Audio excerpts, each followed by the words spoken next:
Hello, hello, and welcome to Death Café with me, your Latinx bruja, Pastel Supernova. This is where I do my part to normalize heart led conversations about death, dying, and loss. I'll be sharing personal journeys and conversing with insightful minds about everything to do with the inevitable. In this episode, you are going to meet my friend Isabel.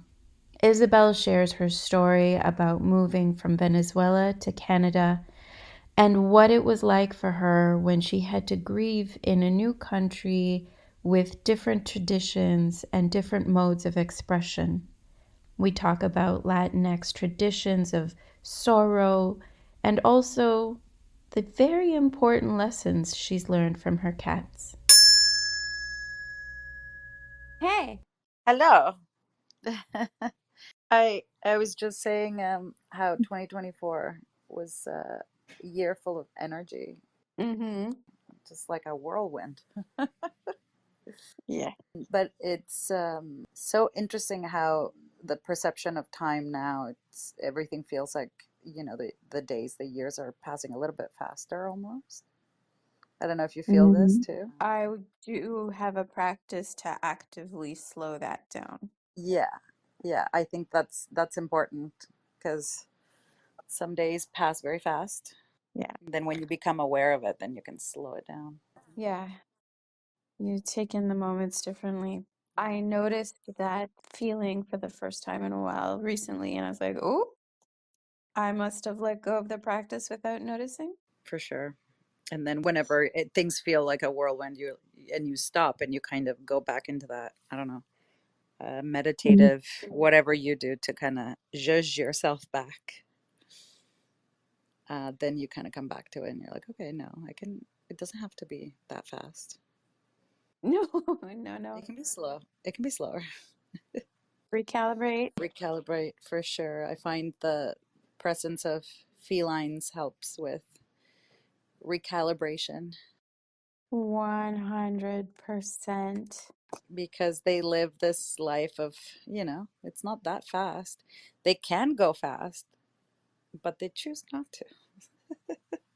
They seem very present in their decision making for sure. Yes, yes. And this, I don't know, this way of just being, and then if they need to take action, okay, they get up and go, but like they don't have to do it just to be productive. Yeah.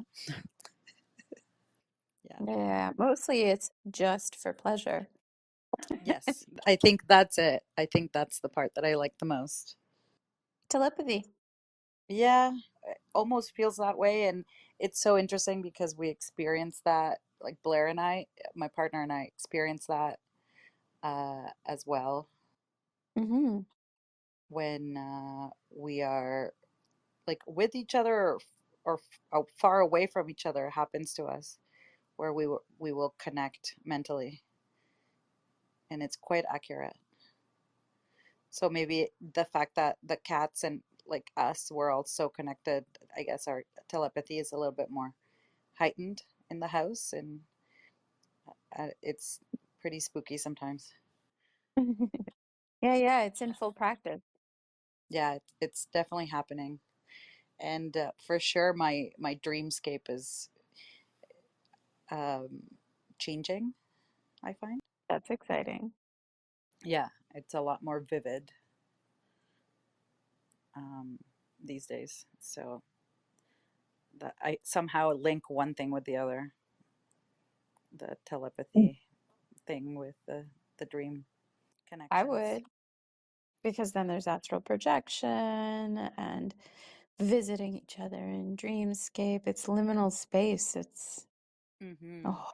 whole other way of uh, existing. Moving about. Yeah. Yeah, I was gonna say moving about, and then I'm like, but also not. But also not. When you practice, when anyone Mm-hmm. practices animal communication, one of the first exercises that you're given is various forms of mental imagery and working with that with an animal Mm. because they really it you send out the frequency. Mm, And so that works really, really well. for sure. For sure. And like I find lately too, I've been having more visions. Like I'll just have a picture in my brain, you know, and then I either work to make it happen, like it'll be a vision of food more often than not. And I'm like, okay, well, I definitely want to make that. And then all of a sudden, I'm trying to cook to make that vision happen. Or I will have a vision of a place. And then eventually, like later that day, all of a sudden, I'm like, oh, I did have this vision earlier today. I like that. What's happening? Yeah. Yeah. And I feel all of it's connected. The vision, the mental connection with the animal, the dreamscape becoming a lot more vivid. Like I think all of it somehow it's connected. I've been thinking a lot about all of that, more so now than before. And I am more intrigued to learn more. So obviously, I'll be chatting with you about all these things. Yeah, I'm here for it. You know I am. Yeah. I love that. Isa, Yeah. could you tell the audience a little bit about yourself? Well, first and foremost, I am your friend. You are. And what a great pleasure so far. So good. We've known each other for a little bit now. I feel like I'm going to say 2009. I think And earlier. I think earlier, Mhm. but I feel like by 2009 we were really hanging out. Yes, that's Um, right. I think beforehand we were just like hanging out at parties and things and, through friends. But yeah, so I am a artistic being. Yeah. I like to work with food primarily and or other mediums as well, like clay. I like to draw, like to sculpt. I also work with eyewear, Yes, you and do. that's pretty fun too. Working with color. Um, it's been a very fun experience working with color in the past few years, working with glasses, tinting lenses, learning about a whole new world for me. I've done quite a few different jobs in my life, just learning and experiencing the world. I like to kind of dive into different different topics. I feel I love just exploring different topics and learning about them and connecting with people that are into these things and passionate about these topics and just expanding my mind. I I feel love you. learning. I enjoy teaching my little cat tricks. Yeah, I just love exploring different art mediums and different ways of making things. That's basically me in a nutshell. Um, Yes. yeah, I mean, we're talking about death and loss, and on my part, I feel like I've encountered death and loss since a young age. I've experienced it like around me, and I've been present to, I grew up in Venezuela. I was there till I was 17 years old, so old enough to remember things. I was there until Hmm. 2003, and the whole thing with the regime started in 1999. So I saw some Yeah. things change, and there was a lot of death everywhere, and I don't know if or if the audience would know, but the news back home, they don't filter much. They don't filter much of what they No. put on the newspapers or on the TV. So a lot of young people and young adults, everybody's very much aware of the nitty gritty of what happens when violence is involved.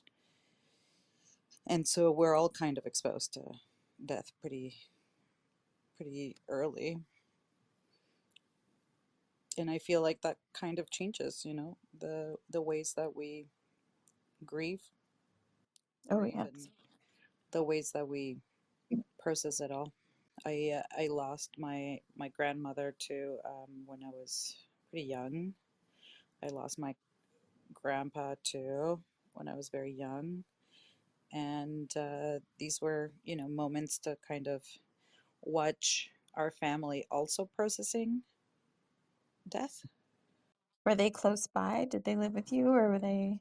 So my grandma lived in Caracas, Mhm. and I lived in Maturin at the time, and so that's like a 6 hour drive and or like a 45-minute flight. Right. So we would go pretty often to see grandma in Caracas, and I was pretty close with her. But no, we didn't like spend the day to day with her. But then my Mhm. grandpa, he was around. Um, he was around all the time, and he lived in the same city, so we were pretty close. We would see each other like at least twice a week, 3 times a week. Mhm. So it was pretty heavy, but I think the thing that made more of an impact when it comes to my grandpa's loss was just watching my mom and my grandma grieve him, and in the family how they went through the grieving process, and kind of, I guess, informed my own. Yeah.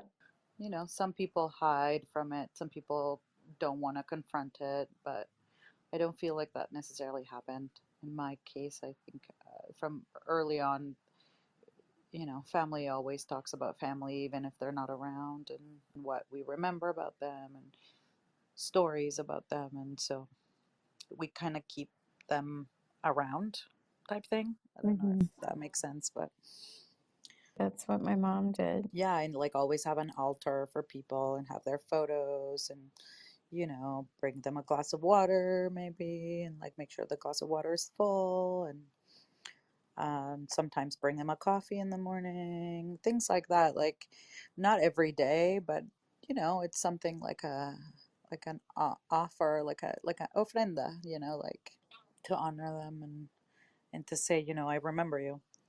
So that was kind of like the way that I grew up observing and experiencing loss around me. But I don't think anything would have ever prepared me for, you know, uh, losing my mom in 2008. I feel like that was by far the worst experience ever that I have, you know, gone through. Yeah, like even though I had exposure to, people having passed and grieving and everything, I just didn't, I can't say I felt prepared for that. No, I was just like, you know what? I got nothing for this. Like, I don't know. I don't even know Yeah. how I'm gonna move past today. I have no idea what's happening tomorrow. And I feel like I spent many days like that where, you know, I had no idea what tomorrow was gonna happen. Like I almost stopped planning for the future Yeah. because I felt like I didn't know. Like it felt like such a void almost. The best picture that I can, kind of describe of the feeling that I felt when I learned for sure that she was gone was, like when you watch those crazy TV shows and like the host is standing on the tippity top of something, and then they do a pan, like a pan out of that shot, and that person standing right on the edge of the edge, and there's edges everywhere, and they're Mhm. just kind of getting smaller and smaller as the camera pans out. Kind of Yeah. how I was feeling. So small Yeah. and so on the edge. And I feel like I was probably in shock for like 2 or 3 years maybe, Yeah. to be able to say that, you know, I had been processing it. Took me some years. For a while, I feel like the first year or two, I even like was pretending to myself that she was still back home because she lived in Venezuela and I lived in in Ottawa at the time in Canada. Mm. So I kind of like was tricking myself, pretending she was still there. I guess whatever helps, you know, Grief waits for you, so you dip in mm, when you can. when you're ready. Yeah, sometimes you just need to get through some daily life things, Exactly that. or you might not be in a space where you feel safe or even just comfortable enough to open up like that. In Canada, nobody Mhm. practices that. There's also that, you know, like I moved to Canada in 2003. I was 17 when I moved. I lost my mom 2008. I was 22 at the time. So it was also a different experience of like not necessarily being able to openly talk to people about it because of the levels of discomfort that it brought to the table when people would casually be like, "Oh yeah, where's your mom?" Or like they would be like, "Oh yeah, you know, where how come you're not spending the holidays with her?" Or like just any sort of question like that, or like if it's Mother's Day and people are like, "Oh, are you gonna go brunch with your mom?" Or like little things like that. And I'd be like, "Well, you know what? Now that you bring her up, she's no longer physically around with us. So this is what's going on." And people just immediately become so awkward. And then it's like, well, let's not talk about it at all. And then it becomes worse. Mhm. It becomes a lot more awkward than it needs to be. I'm like, it's fine. Like, if you let me finish, then it'll be fine. But then if we don't talk, then it becomes awkward. Yeah, But in any case, yeah. So I feel like I don't know if it had something to do with the the times or the culture or wherever, but I felt like I just needed to just get to work and put my head down and work and work and work. And so I worked for a time as a graphic designer, and then I moved to Toronto in 2009. And then I was like, you know what? Like, if I've always wanted to cook professionally, if I'm going to cook at any point, might as well do it now. And yeah. I quit work as a, you know, brand manager and graphic designer. And I was like, I'm just going to go to culinary school. And I had received some money from my mom that she had left us, me and my siblings, a little bit of money. And I took that money and I put myself through George Brown.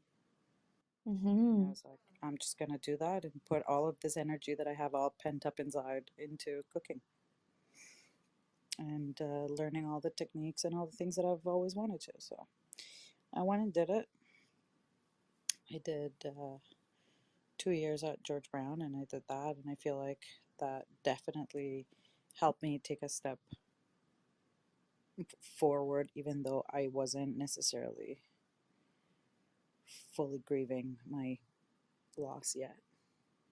Almost like using the anxiety of it all to like propel me forward without thinking about it too much. There is a set of languages of sorrow. There are love languages, and my professor from the death doula program I took pointed out these languages of sorrow. One of them, he calls it the artist. I call it the visual artist because to me, artist is quite a broad term based on my Okay. background and your background, you know. Mm-hmm. But the visual artist is a form. It's a language of sorrow. It's a form of expression. I would actually argue and say you were doing the grief work. It was coming out through your cooking because baking and cooking is part of the that Mm. set. Right. That makes sense. That makes sense to me. Sculpting, yeah, all of that. Mm-hmm. So Mm-hmm. it was coming out in a different language. Yeah. And you know, now that you mention it, I definitely feel that more, uh, that is a little bit more accessible to me now.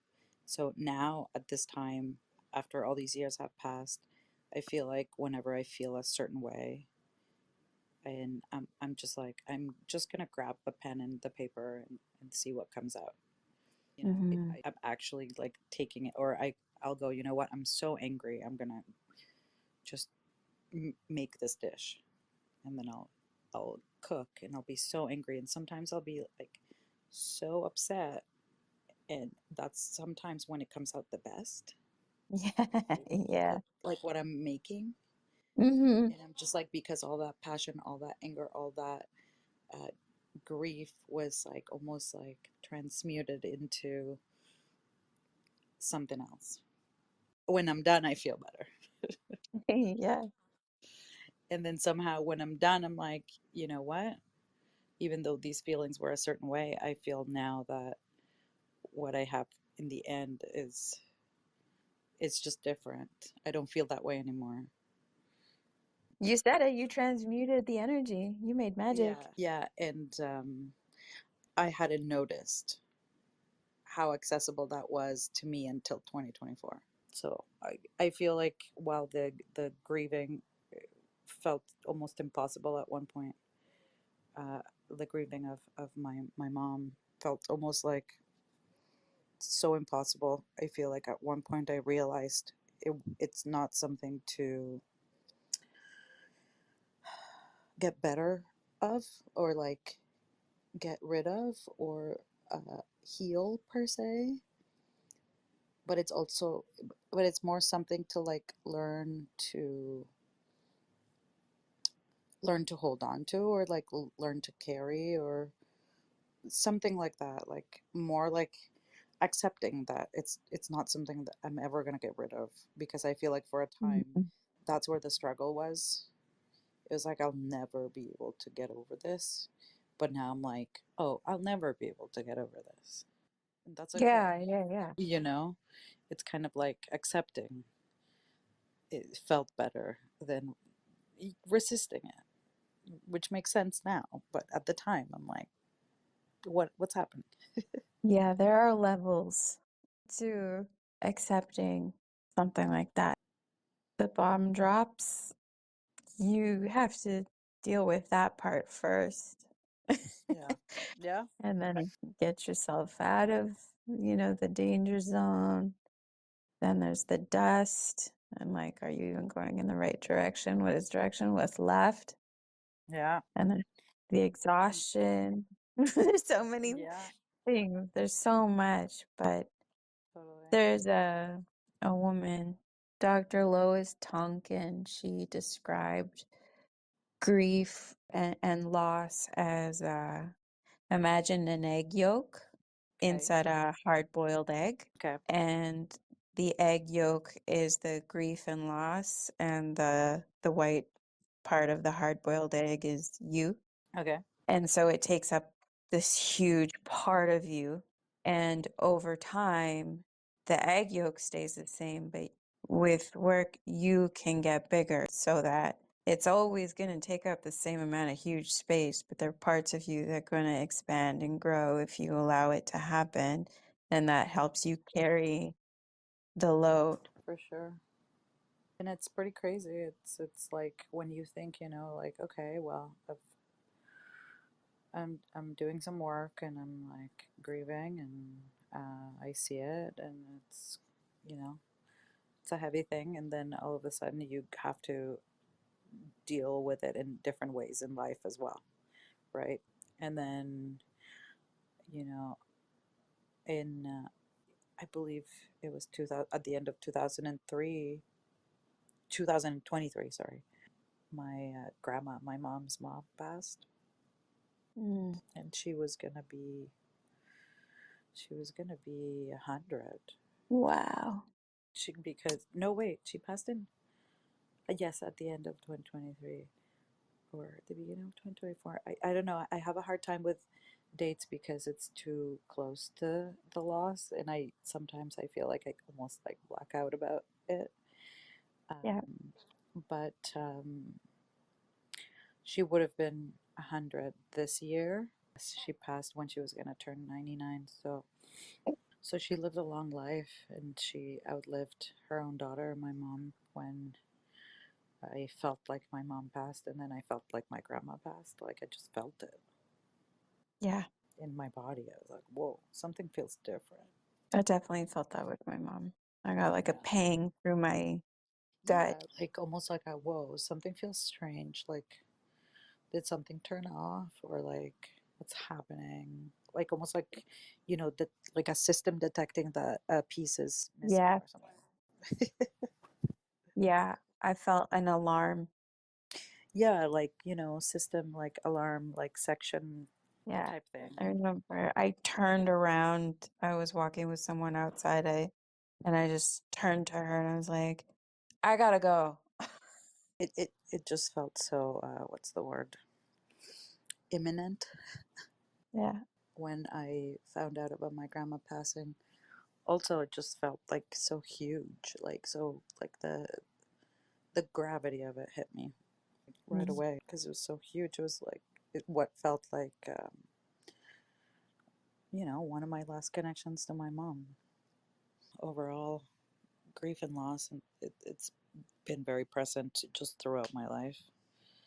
Um, my partner and I also lost a kitty about 2 years ago. Yeah. That was also very heavy. The thing is, you don't really know what is gonna bring what up. So every time that you encounter, and I don't know if this happens to you, maybe it does, maybe you can speak to it, but um, every time I find that there's a new loss, the old loss also comes into play, and it's like, hi, I'm also here. Sometimes, sometimes they'll compartmentalize for a few of those Hmm. moments, those potential, and then when it does hit, it'll be, yeah, like several different things just all finally able to release. Yeah. I feel like it's usually the part that just hasn't really been maybe discussed yet that kind of freaks out. It's like, oh, you haven't cried about this yet. Or you have, Hmm. or like, I say cry about it because for me, I'm a Cancer. I usually like, I feel like flowing water usually helps.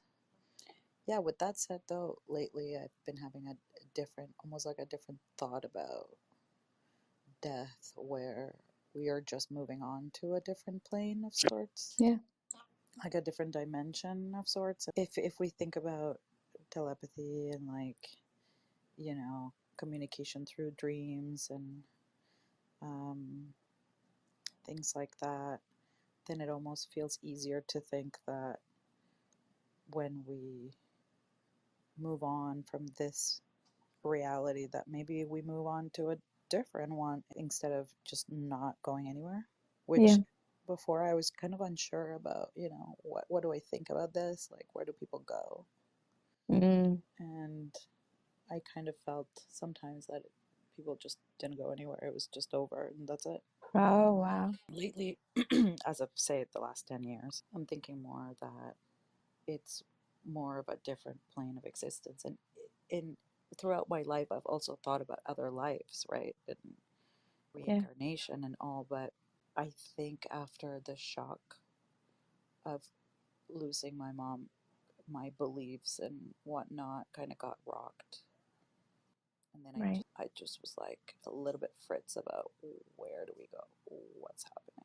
And then now I'm like, I just feel like there is just a different alternate dimension. Is it happening at the same time that this one's happening? I'm not sure. It very well could be. It almost feels nice to think about it. Did this shift happen? Was it in sync with your dream work? Yes, for sure. For a long time, I've kind of been, you know, in a way, not really looking into it, not really thinking about it, not really, getting too much into that. But the last 5 years, I feel like with the onset of, lockdowns and pandemic and all this stuff, I feel like I've taken a lot more time for myself and like for healing and for almost like just getting to know myself and how I think. As the years go by, more and more, I feel more connected with that dream space, Mm. and also other planes of existence are there. And then how does that make you feel about everything else? It almost doesn't feel as painful to Mhm. think about the losses, maybe slightly less. But what is your take on death? I have a knowing that we just change, we shift, we are still, it's just like in the story of the Petit Prince, he wants to come to the earth. Do you know that the littlest prince Yeah. on the planet with his rose, and then he comes to earth and he meets the snake, and the snake's like, "Can I bite you?" And he said, "No, but I'm gonna have to go back home. And when I do, I'll come back and you can help me get there." Mm-hmm. And I think it's exactly like that. It's just a shift. And I, that when I'm in deep grief, when it hits me hard, it brings me comfort. It allows me to cry for myself and just know that I'm having a hard time with it. Hmm. I Yeah. allow it to be for me. I definitely mention and talk to my ancestors. I'll mention them in prayer, or I'll, you know, talk to them as though they're right here. But to fully summon when I'm feeling it the most just points out exactly how close they are, Hmm. because grief and love are two sides of the same coin. When I'm feeling it, this is just me not recognizing the fact that there's something quite beautiful about it. Yeah. There's just so much love in the room that I'm overwhelming and my heart is breaking open. It doesn't feel like it's breaking apart, but it's like growing. I also pray for ease and grace when that happens, because a few times, like, yeah, it feels like I'm gonna be torn to shreds from Mm-hmm. the inside, but I realize now that it's like, oh, it's love. That's just love. That's just how much I love Mm-hmm. this Yeah. No, person. that's a good point. Good way to put it, for sure. But to summon them back so that I can cry doesn't feel fair. Like it doesn't. There's something that always stops me on the inside to call them back. It Mm. just doesn't feel right, and that lets me know that I truly know that they're fine. Mm. Mm-hmm. Yeah, let me call you in when I'm feeling joy. Yeah, when I'm having my cafecito, and I call you in for my prayer. Like, if I'm gonna summon you back, let me give you some pleasures. Yeah, exactly. I definitely learned that from my family, like growing up, whenever we were celebrating or having a time, and we're like, you know what, let's just do this for our dead, like you throw a little rum on the ground, you Yeah. make a plate of food for them, put it on the table. Hmm. My mom used to do the glass of water for my grandpa by his photo. My aunt does that still. She has an altar for all her dead, and she makes sure that there's fresh glasses of water on there for everybody, and it's nice. It's nice rituals that I feel like that keep us connected, for sure. Do you have an altar? I don't have too many things out right now because I'm still trying to teach the little girl not to chew on everything, not to dump Yep. everything.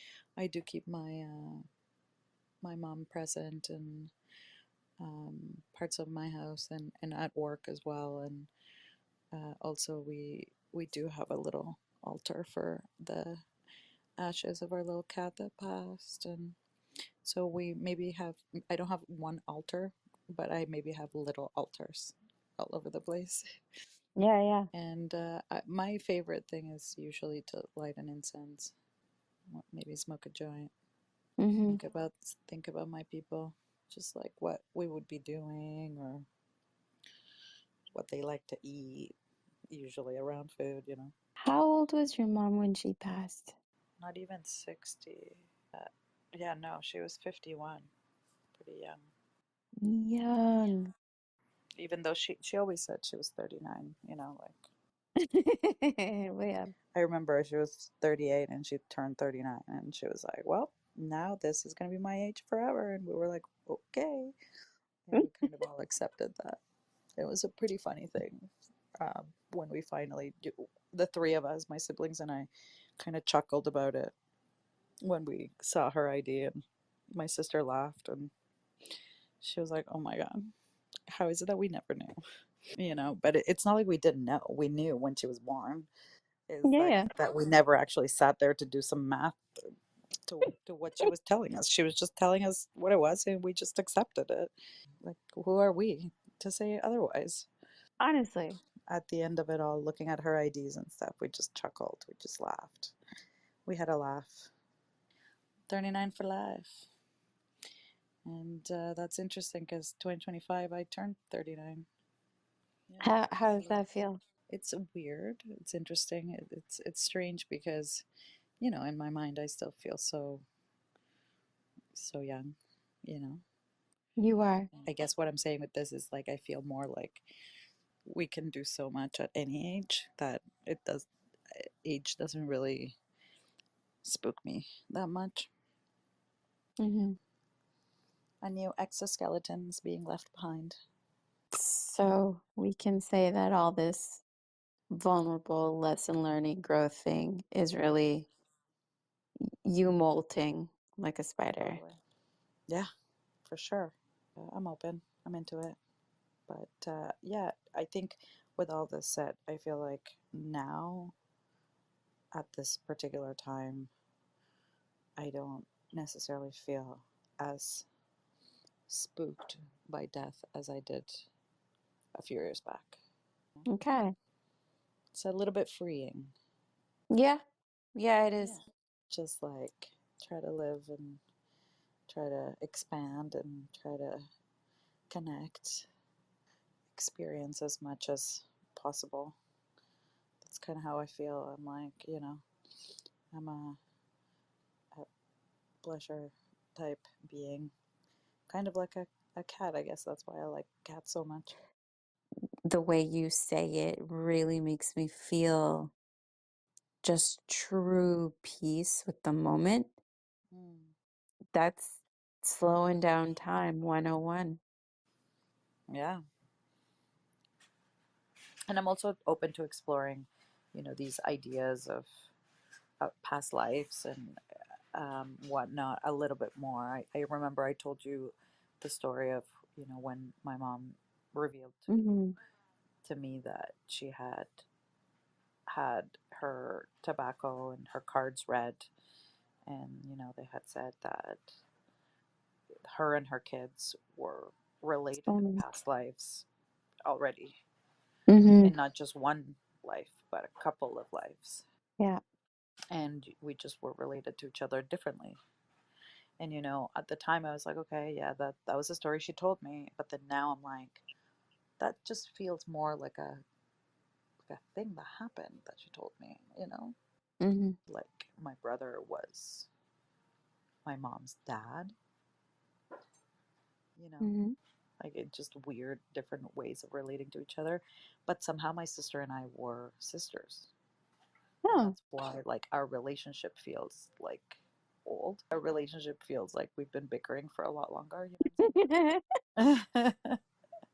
This person said to her that in past lives, like would take care of her, like we would go through challenges and I would take care of her and I would help her out and I would like save her from things. And in this life, I remember was she held onto a window that was a metal frame, and the metal frame was connected to an AC, and there was a cable that was like not it was a faulty cable that was touching the metal of the window, and we were outside and Oh my we were God. cleaning the patio and she held onto the window, and at the time we were fighting, classic. And I was like, okay, why aren't you saying something? We had been fighting at the moment, but she had just grabbed onto the window. Oh my God. And I look over and all I see is her like all desperate, like holding onto the window, not being able to open up her hands because she's locked. Oh my God. And I see, and I'm like, what the heck is going on here? And then I notice very quickly that she can't speak. and I just went and grabbed her by the waist to like pull her off the window, but then I got the shock of the electricity. Yeah. Oh my God. And I was like, what the heck is going on? And I could feel the electricity running through my arms and like running through me. And I just put my, like, literal cartoon style. I think I must have been like 12, and she's 2 years younger than me. So, you know, very young. And I grabbed her by the waist and I put my legs up on the wall and I pushed on the wall, cartoon style. And then we both popped off and landed on the ground. I guess I think that it's a part of our relationship, maybe for a couple of lives already. You literally got electrocuted together. Literally and actually, yeah. That's nuts. That's stuff that superhero movies are made of. It's crazy. And we were so young. And I'm like, how did I even think of grabbing her? Like, I don't know. I have no idea. My relationship with my brother, too, feels very mature, very just like we've been doing this a while, Like, it just doesn't feel like we just started this in this life. It seems accurate, the story that my mom told us, and I'm gonna go with that. I'm gonna kind of try to explore that a little bit more and see where that takes me. Well, that's exciting. I mean, I'm sure I'm gonna write to you about it. So yeah, I'm definitely open and openly more at ease to talk about these things, which feels nice. Good, I'm glad. And I definitely think that you've made an impact and, you know, like promoting curiosity. Oh, cool. Like you'll post something, I'm like, oh yeah, no, that's cool. That's very interesting. Let Hmm, me read that. Let me like get into that. Yeah, and I thank you for that. anytime. For sure. A lot of times the stuff I say out loud is I also take it as a note to self. I'm Mm-hmm. like, I'm having this insight right now. Yeah, it's So I good. have to record it so that I remember because I get locked in my own shit every 2 seconds. Oh And I have to no. remember that the keys are in my hand. Exactly. Could you please share with the audience your mother's name or what you called her and what you called your grandmother and your grandfather? We all knew her as Rosa Montoya, which was her name. She had three first names, two last names, but I used to call her Mommy. People called her Pachi as well. My grandma, forever and always called her Abuelita Luz because Luz was her name, which means light. And my grandpa, his name was Edmundo Montoya, which I always called him Abuelito. My little kitty cat that I lost, his name was Bugs. Thank you so much for Thank you sharing. for having me. It's definitely been a pleasure chatting with you. And there it is. Thank you for tuning in. If you want to get in touch regarding grief coaching and other end of life doula related services, visit me at deathdoulapastel.com. Tune in to live recordings on the Stereo platform where you can join me during the open forum. And if you have any stories or topics for discussion, email me at info@pastelsupernova.com or message me on Instagram at deathdoulapastel. Please rate and review. This is an indie podcast, and it would really mean a lot to me if you told your friends, anyone who's interested. Until next time, blessings and respect.